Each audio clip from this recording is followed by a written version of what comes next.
Yo, what is up fam? Raph here checking in. So today I'll be discussing my top 5 tips na I wish I knew before I started my fitness journey. So the reason why I'm sharing this is because I don't want you to commit the same mistakes na ginawa ko before, and at the same time I want you guys to have a faster track of your progress, okay? So make sure that you really jot down everything that I'll be sharing, because for sure na matutunan nyo tong lahat na to throughout your own journey, but still mas magiging edge to sa mga nagsisimula pa lang, because for sure you'll learn a lot, and at the same time, you know, mas magiging consistent kayo.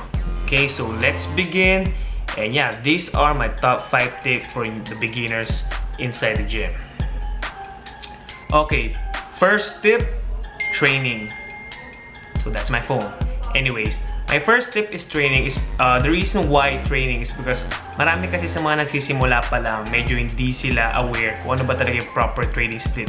But I'm not saying there's the best training split. For me, if you're going to ask me, throughout the years that I've been working out, the best training split is the one that you enjoy. So for example, if gusto mo yung bro split meaning one body part a day. For example, you do chest days on Mondays, shoulders on Tuesdays, arms on Wednesdays, legs on Thursdays, backs on Fridays. It's okay. Because ang importante doon kung ano yung magpapa-stay sa'yo sa journey mo. You have to stay consistent, you have to stay committed. Yes, of course, maraming workout split yan, but at the end of the day, you really have to enjoy what you're doing. Because if hindi mo gusto yung ginagawa mo, you'll be having a hard time staying committed to this journey of yours. So for me, my number 1 tip is training. As of the moment, throughout my fitness journey, una ko nasubukan sigurong split is yung bro split, meaning I was doing chest on one day, tas sobrang intense talaga ng pump, like 5 exercises. I was doing bench press, dumbbell bench press, flies, a lot of decline press.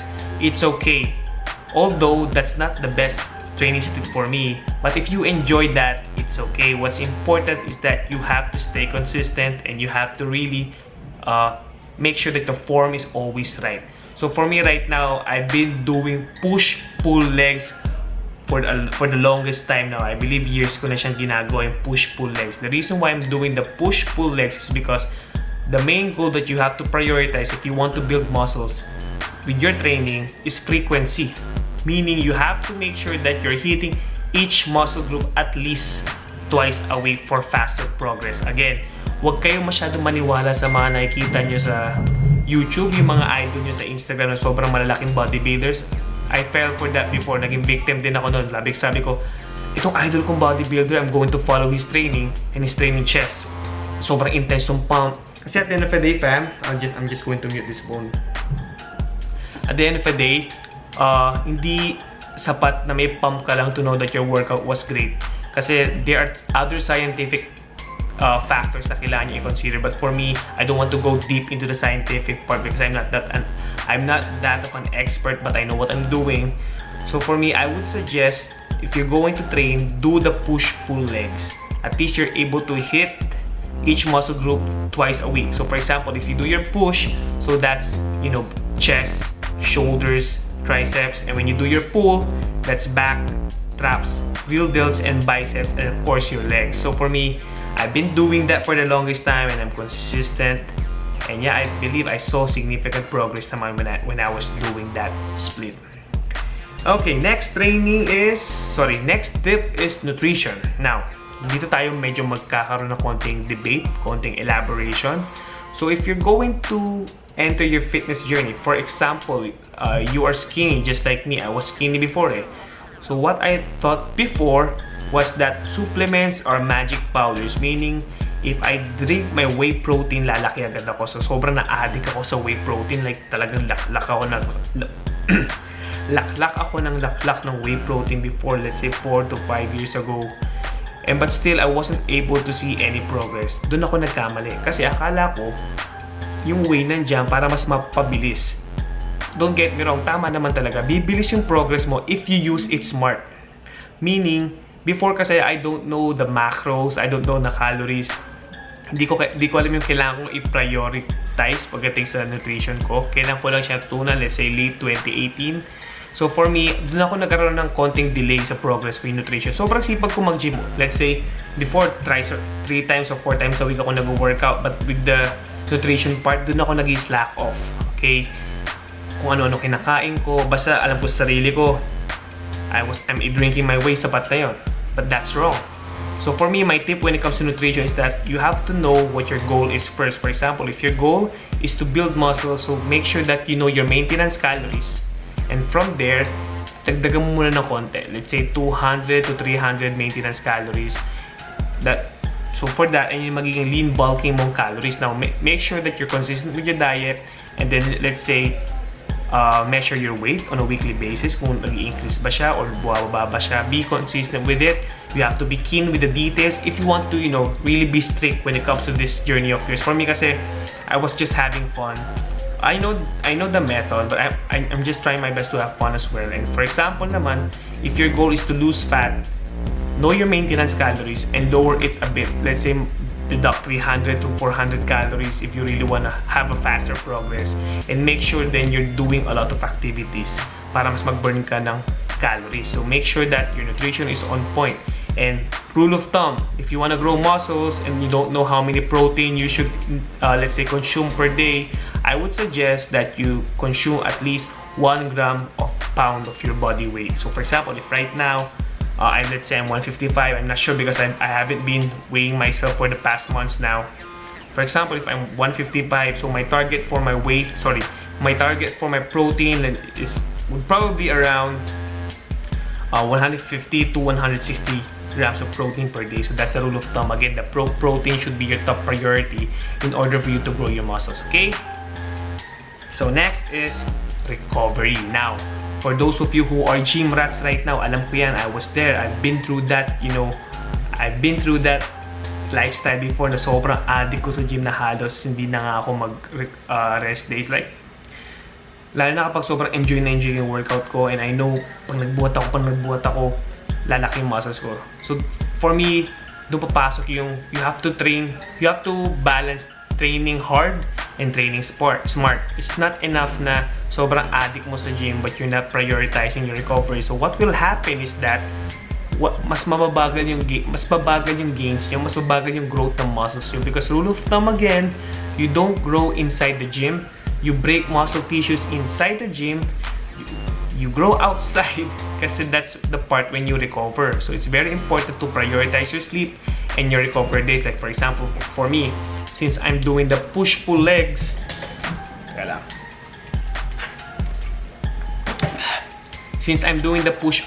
so I have 1 rest day per week. Like for today is my rest day. But before, kung yung dati kong lifestyle, dati kong mindset, hindi talaga ako masyado magpa-prioritize ng rest. Talaga mag-go through ako sa workouts ko. But what I noticed is that nung prioritize ko yung recovery days ko, for me, mas naging consistent yung progress ko.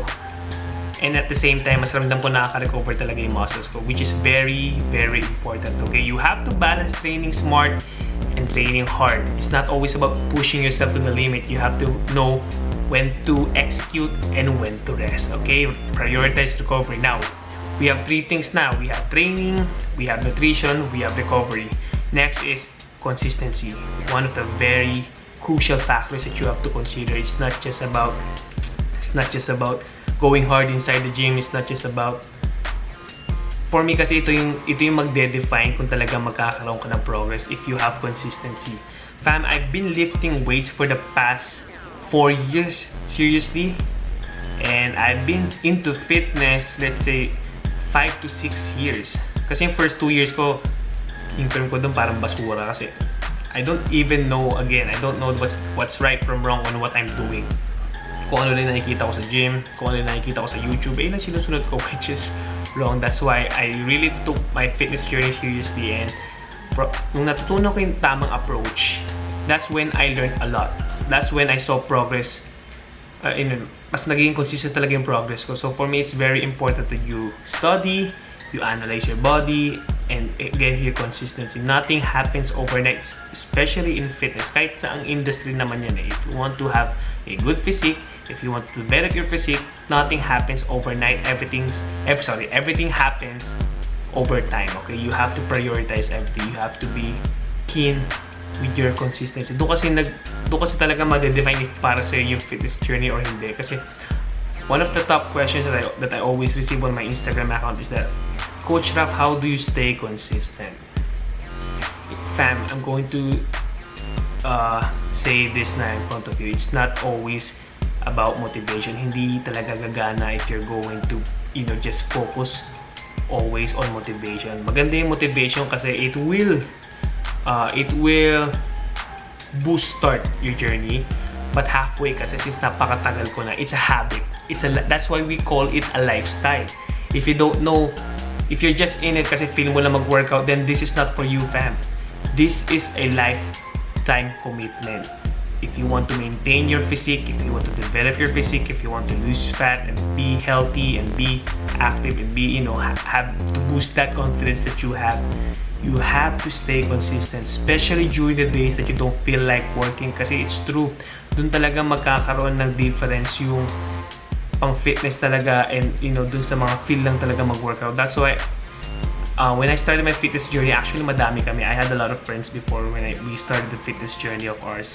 What happened, fast track, couple of years later, ako na lang yung natira. Yeah, if I could recall it right, anim yata kami or pito, and then fast track, ako na lang yung natira. I'm the only one doing this. I'm the only one with good developed physique because I was consistent. Kasi from the start pa lang tinanggap ko na this will take time. It's not an overnight process talaga. So you really have to stay consistent and trust the process, fam.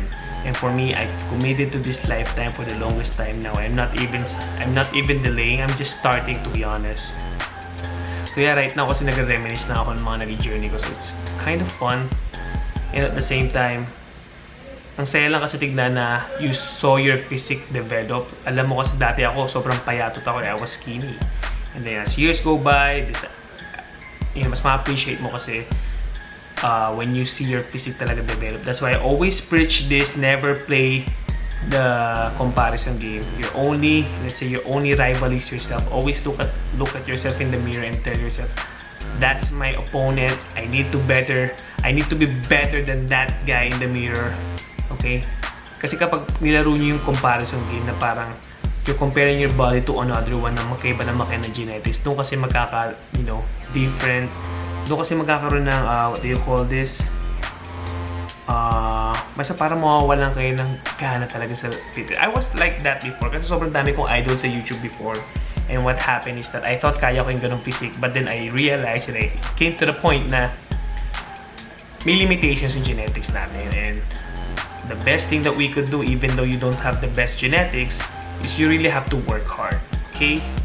And lastly, again, top 5 tips. We started with training, we had nutrition, we have recovery, we have consistency. Lastly, discipline. I know siguro merong iba dito mag-react na parang you don't have to be too strict when it comes to your food intake. You don't have to be too strict when it comes to your training. But for me, siguro let's say some of you might disagree with me, pero kasi ako disciplinado ako. If you've been following me on Instagram, you know my routine. You know I always wake up around 4:30 a.m., 5 a.m. to do the workouts. Kasi magkaiba yung mag-workout ako kasi feel ko lang, o sa mag-workout ako kasi ito na yung available kong time, especially in the morning. So if you're not disciplined, you're going to have a hard time. You will have all the excuses in the world kapag hindi ka disciplined. Now, if you're disciplined, what will happen is that you will always find ways, like BDO. They find ways. Kahit sa fitness, you will always find ways to improve. You will always find ways to work out. You will always find ways to be disciplined with your diet. Kasi at the end of the day, although I'm preaching IIFYM, or let's say ma-fit yung macros mo, but again, if you want to fast track your progress, there are certain food talaga na hindi mo pwedeng kain if you really wanna boost up, okay, your progress. So for me, if you have discipline, you can achieve anything, whatever aspect man niya sa buhay mo. But if you have the right amount of discipline, you can do a lot of things. Trust me, fam, you won't be seeing me this physique if I wasn't consistent and if I wasn't disciplined. Now again, you have to ask yourself, do you really want it? Do you really want it? Do you really want to start your fitness journey? Kasi it's a lifelong commitment. And if you're going to ask me when's the best time to start your fitness journey, there's no best time. The best time is that you start now. As long as you're breathing, as long as you're living, tama na kaka-scroll nyo sa social media, tama na kakanood nyo sa YouTube, tama na kakaharap nyo inspiration, wala kayong mapapala dyan. Just start now. Be patient. Be consistent. Execute. Trust the process. Give yourself 2 to 3 years and you'll be proud na nagsimula kayo. Okay? So again, fam, that's my top 5 tips. I hope you appreciate it. Again, I gave tips about training, nutrition, recovery, consistency, and discipline. Again, this is Coach Raf. I hope you learned something from this today. I would really appreciate it if you would comment down below kung ano yung mga na-take nyo sa discussion na to, and I would really appreciate kasi damdam ko na may love and support nyo. And yeah, I'm going to do this in the long run. That's why I'm always consistent with the YouTube kasi gusto ko talaga itong ginagawa ko. It's about finding your passion. So yeah, so I'll be editing this and I'll see you on the next video, fam.